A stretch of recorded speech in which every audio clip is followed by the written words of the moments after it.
یہ کلچر ہے اور پوری دنیا کا تقریباً یہ کلچر ہوا جا رہا ہے کہ سب کو پتا ہے کہ فرش عزا پر جناب سیدہ آتی ہیں سلام اللہ علیہ. شہزادی سب کو معلوم ہے, سب کو پتا ہے, سب کا عقیدہ یہ ہے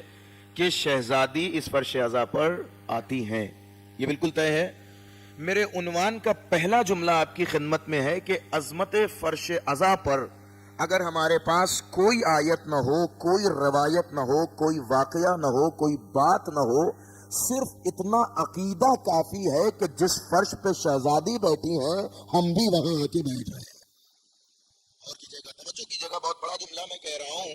کہ جس فرش پر یقیناً اگر یہ میری آواز گھر کے کمرے میں سوئے ہوئے کسی فرد تک پہنچ رہی ہے اور وہ اس جملے کو صرف محسوس کر لے کہ میں اپنی بیڈ پہ آرام سے لیٹا ہوا ہوں لیکن میرے محلے میں ایک مجلس ہو رہی ہے جہاں حسین کی ماں بیٹھی ہوئی ہے. آپ غور کیجئے گا, یہ باہر کھڑے ہوئے افراد اگر صرف سوچ لے تھوڑی دیر کے لیے کہ جناب سیدہ فرش پہ بیٹھی ہوئی ہیں, شہزادی فرش پہ بیٹھی ہوئی ہیں, تو پھر عظمت فرش عزا بیان کرنے کی ضرورت نہیں ہے. غور کیجئے گا, میں جملہ جو عرض کر رہا ہوں, پھر ضرورت نہیں ہے کہ ہم بیٹھ کے بتائیں کہ فرش عزا پہ آنے کے فوائد کیا ہیں, اور اگر کوئی فائدہ سننے کے بعد آیا تو پھر کیا آیا. دیکھیں توجہ کیجئے گا, میں ایک جملہ کہہ رہا ہوں کہ میں پورے 10 دن بیان کروں کہ فرش عزا پہ آنے کے یہ فائدے ہیں, یہ فائدے ہیں, یہ فائدے ہیں, اور پھر ایک دو آدمی سن لے کہ صاحب یہ فائدے ہیں, چلو رزق میں اضافہ ہوگا, دولت میں اضافہ ہوگا, یہ ہوگا, وہ ہوگا, اور اس کے بعد آیا تو مجھے معاف کیجئے گا, ایک جملہ کہہ رہا ہوں, بہت سخت کہہ رہا ہوں کہ اگر فائدے سننے کے بعد کوئی فرش پہ آیا تو وہ مجھے معاف کرے, وہ فائدے کے لیے آیا ہے, حسین کے لیے نہیں آیا ہے.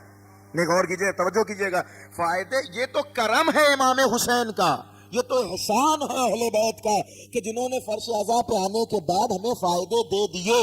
نہیں تو اگر کوئی فائدہ بھی نہ ہوتا فرش عزا کا, پھر بھی حسین کا اتنا بڑا احسان ہے کہ ہم دنوں رات فرش عزا پہ آ کے سجدہ کریں, حسین کے احسان کا بدلہ نہیں دے سکتے ہیں.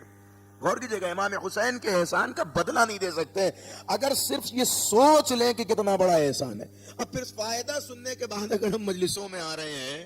تو معاف کیجئے گا, پھر یہ ہماری بزنس تھنکنگ ہے, یہ محبت کی دلیل نہیں ہے.